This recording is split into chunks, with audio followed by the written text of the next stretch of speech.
portion of that structure random. Are you committed? Yeah, that will be most welcome, Your Honor. Salamat po, pero We can wala wait po kami today. pambayad ng backhoe. Kayo na po makipag-coordinate sa opisina nyo, pahiramin nyo lang kami. May staff po kami, at kung kailangan po, kahit ako po ay sasama sa mga ilang sites po natin, para lang mapatunayan natin talaga. Yes, Your Honor. Mr. Chair? Mr. Secretary, kanina po sinabi natin, one of the observations of the President, doon sa 15 contractor, nag-identify sila ng 5 na halos lahat ng region ay kanilang na-operate. Ibig sabihin, may project sila in almost all regions. So, may 18 regions po yata tayo, kung hindi ako nagkakamali, Mr. Secretary. So, palagay nyo na lang, lahat ng 5 ito, Legacy, Alpha and Omega, St. Timothy, EGB, Road Edge, palagay mo, they operated in 15 regions na lang. Kasi almost, sabi nung observation ng President. Ang isa po kasing project, Mr. Secretary, kailangan may dedicated na equipment, may dedicated na technical personnel. Am I correct?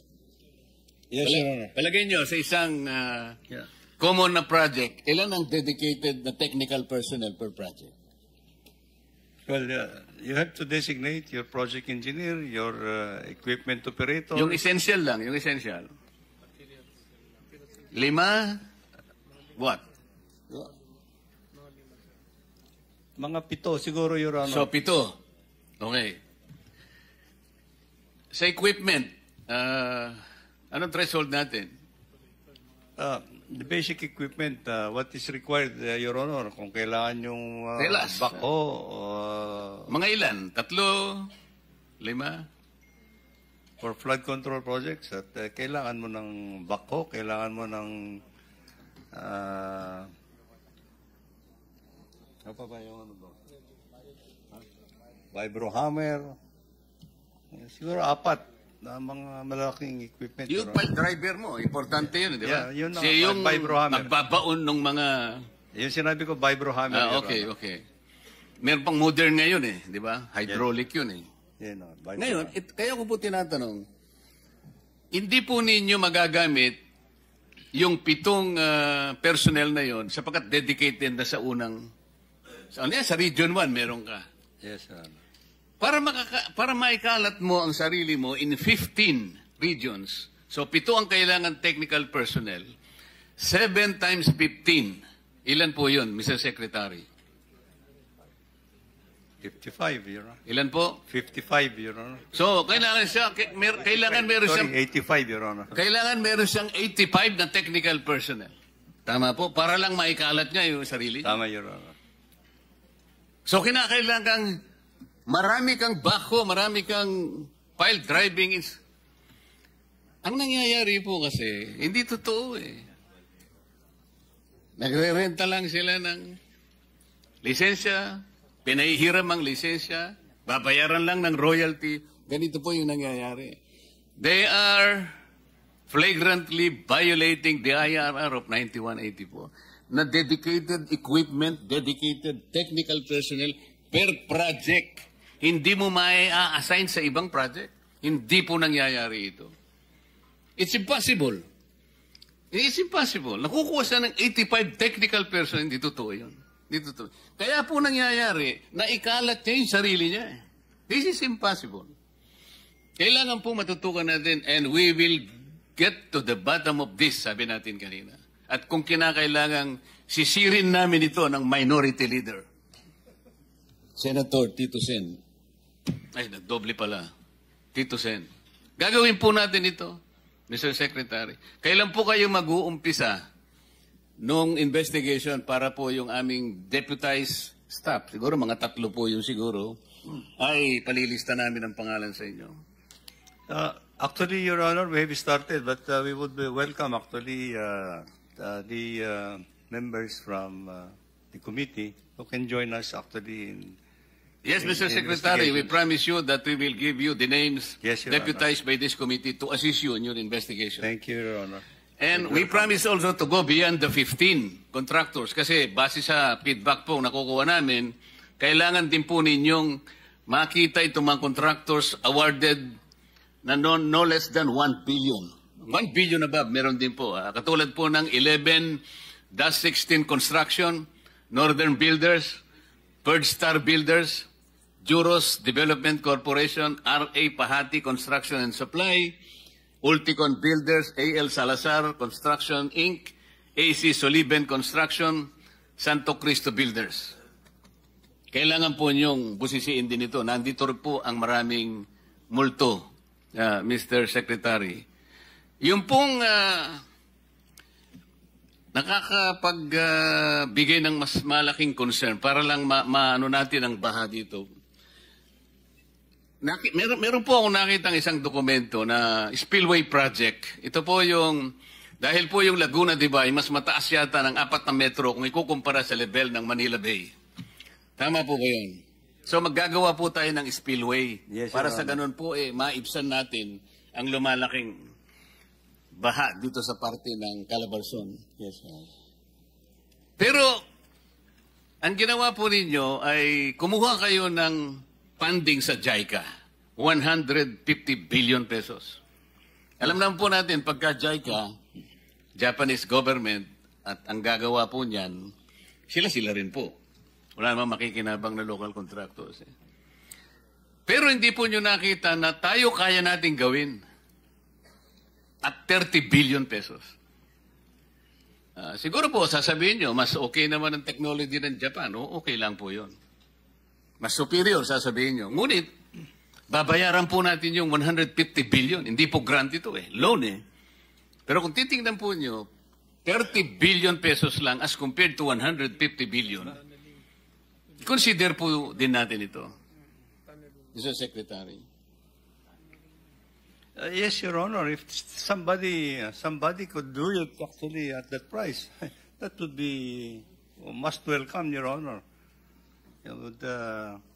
Ang kwan po dito kasi, the spillway project that we are contemplating to implement there is a very complicated project, Your Honor.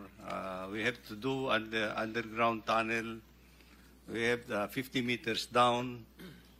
You have to may pumps that will rise, that will pump out. Alam po natin yun. Pag may pumunta sa inyong contractor, siyempre, ipakikita niya ang capability niya. Yes, Your Honor. Yes. Hindi naman pumunta lang, kaya kong gawin yan i-entertain nyo na yun. Apo. Pero kung makita natin na meron siyang kapasidad at 30 billion pesos, I suppose, i-entertain din natin yung ganun. Yes, Your Honor. I think... Kanina po, sinabi ko sa inyo yung ilang mga construction companies beyond the 15 lists of the President. Yes. Kasi po, kamukha nitong 11 to 16 construction at saka yung Third Star Builders. Saan sila nakakakuha ng project? Ito po, DPWH Bulacan First District Office, DPWH Bulacan Third District Office, DPWH Tarlac First District Office, DPWH Tarlac Second District, nakakakuha siya sa NIA. Northern Builders, DPWH Tarlac First District, DPWH Tarlac Second District, DPWH Region 4A, and Region 4A Regional Office, and other districts. AC Sullivan Construction, DPWH Tarlac First District, at saka Second District. Santo Cristo Builders, DPWH Pampanga First District, Tarlac Second District, Zambales First District. AL Salazar Construction, DPWH Bulacan First District, DPWH Region 4 District Office, DPWH NCR District Office, RA Pahati, DPWH NCR District Office, DPWH Region 4A, DPWH Nueva Ecija District Offices. So, paki-nota nyo lang. Yes, sir. At pagtutulong-tulungan po nating hukayin lahat ito, kahit multo sila, palagay ko may butong matitira, para sa ganun sa susunod po nating pagdinig ay makita natin po talaga kung gaano ang nawawala sa ating gobyerno. Hindi lamang po yun. Kung gaano ang dapat pa nating gawin. Para sa ganun, ito pong pinaka-importanting usapin na ito ay maumpisan lang nating ayusin. Hindi po natin, we have no pretensions, Mr. Secretary, that this is very easy. Ngunit sa kagaya po ng sinabi namin kanina, kung lahat po makikipagtulungan, lalong-lalo na po, yung lahat ng gustong magsabi ng totoo, at sa tulong po ng lahat ng mga kawani ng DPWH na magsasabi rin ng totoo, maayos po natin ito. Minority Leader. Thank you, Mr. Chairman. Picking up from the issue that you brought out about equipment, paano po nagka-qualify itong mga construction company na to, Secretary Bonoan? Like, kung I'll just point a finger in one of the top 15, we found out from the SEC that the MG Samidan Construction, which is included in the top 15 ni Presidente, paid up capital is only 250,000. But they were able to bag 5.02 billion flood control projects. Paano po nilang nagawa yon kung ganun lang ang paid up capital nila at ganun lang ang kapasidad nila? Paano pinapayagan ninyo? Paano nakaka-qualify sa inyo? Mr. Chairman, Your Honor, I think the paid-up capital is actually the paid-up capital for the company. The basis for us to evaluate whether he's qualified is actually on his net financial contracting capacity. And this is actually to be this is submitted by audited and submitted by the Bureau of financial statement by the BIR. So dito po kayo nagbe-base po yung net financial contracting capacity po, hindi po sa... Okay, as far as I mentioned, and well, I should mention, so that is not the basis. No po. Basta kahit na mahinang paid-up capital, maliit na kumpanya to, pagka nakalusot sa BIR. BIR. PICAB. For one thing, he has to have a license, contracting license, Your Honor, issued by the Philippine Contractors Accreditation Board. Now, and then, if he wants to participate in a particular project, he has to show that he has the equipment and technical capability to do it. How do they do that? How do they show you? They have to present actually which equipment that they will assign to the project, either owned or leased.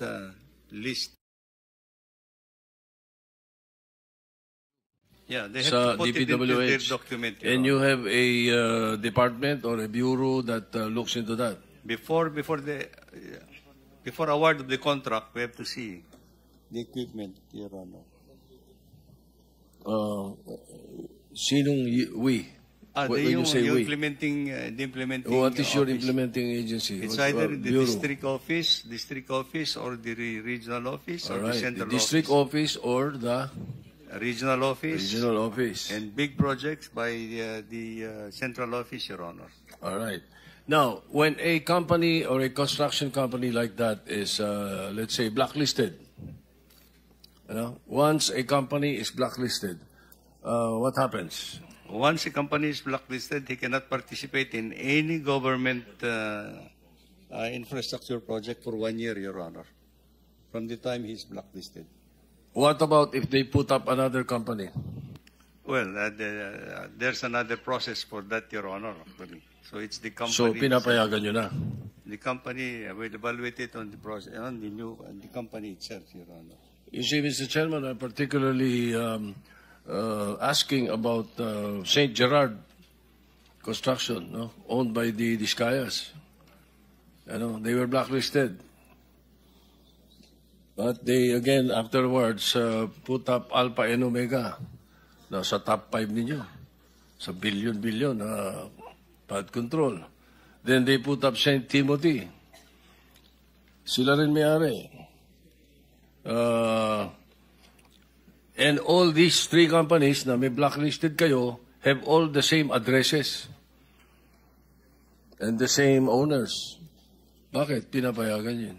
Ganun. Blacklisted na eh. Siguro yung blacklisting nila, Mr. Chair, is actually tapos na yung nila, yung period of penalty.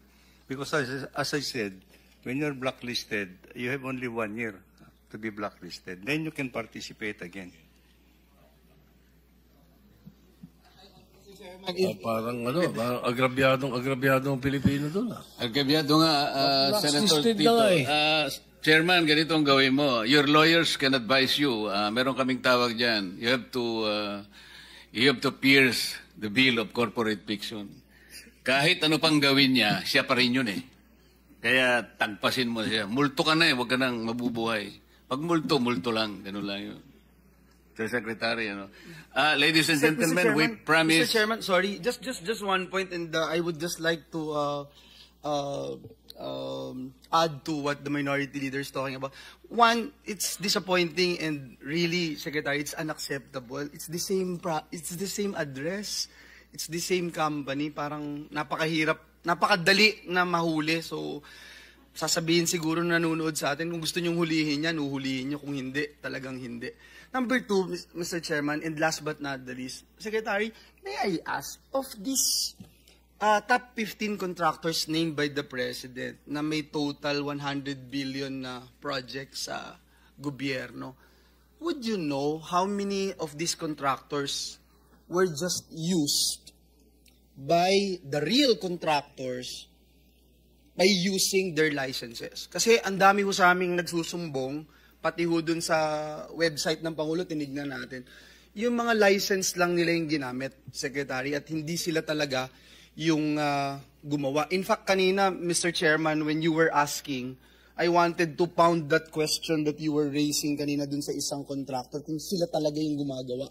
That will be part of our next hearing, Mr. Majority Leader. Gusto ko lang maano kay Secretary kung meron po silang data or record, kahit submit na lang, kahit hindi sagutin. But if you have any information with regard to this matter, we would be gladly, we would want to hear it from you, Secretary.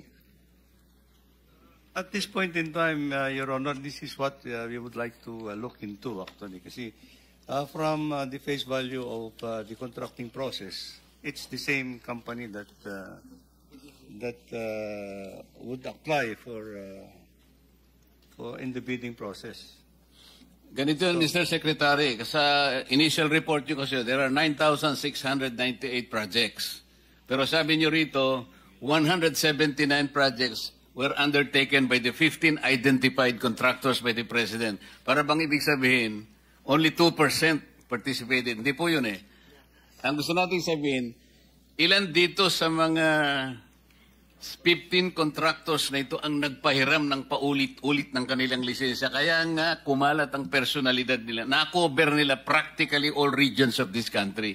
That will be one of the subject matters of the next hearing. As we have committed, ladies and gentlemen, we'll be winding up because we have to prepare this room for the session that will be upcoming by 3 o'clock. I'd like to thank my colleagues, all the participants.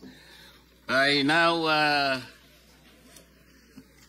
suspend hearing of this committee hearing, and be assured that you will be notified of the next hearing date, and all participants will be invited again. Thank you very much.